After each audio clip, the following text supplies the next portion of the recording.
Hallelujah পাশে যে ইনি বলছেন যে 5 মাস ধরে ইনি বিছানায় পড়েছিলেন, নিচে বলছেন। আচ্ছা ইনি বলছেন 5 মাস ধরে বিছানা টোটালি বেডে ছিলেন। আজকে যে মুহূর্তে প্রার্থনা এনেছে, এনাকে স্ট্রেচারে করে তুলে আনা হয়েছে। ও। ইনি নিজে হয়রান হয়ে গেছেন যে আমি তো হাঁটতে পারি না, এনাদেরকে বলছে একটু ধরুন আমাকে পড়ে যাব। আচ্ছা। আজকে প্রার্থনা পর ইনি বলছেন যে পায়ে বল আসে, উঠে দাঁড়ায়, নিজে নিজে হাঁটতে শুরু করে। 5 সব মাস কিছু পরে। চেঞ্জ হয়ে গেছে প্রভু যিশু জীবিত নামে।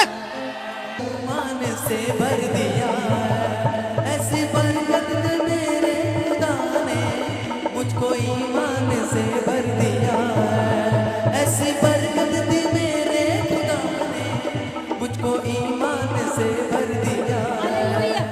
আপনি উঠতে পারতেন না, জ্বর হয়েছিল, জ্বর থেকে পায়খানা হয়েছিল, পায়খানা থেকে হাঁটা চলা বন্ধ হয়ে গিয়েছিল। বিছানায় পড়ে থাকতেন, একদমই চলাফেরা বহুত মুশকিল হয়ে যেত।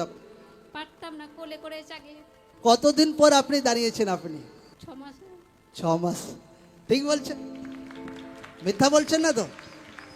ऐसा बरकत दी मेरे खुदा ने, मुझको ईमान से भर কেমন दिया। লাগছে আপনার? খুব ভালো লাগছে।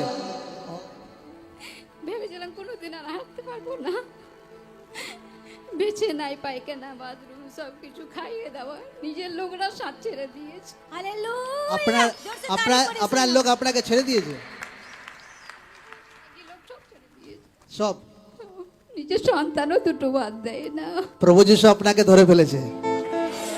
এখন ऐसे बरकत दी मेरे खुदा ने,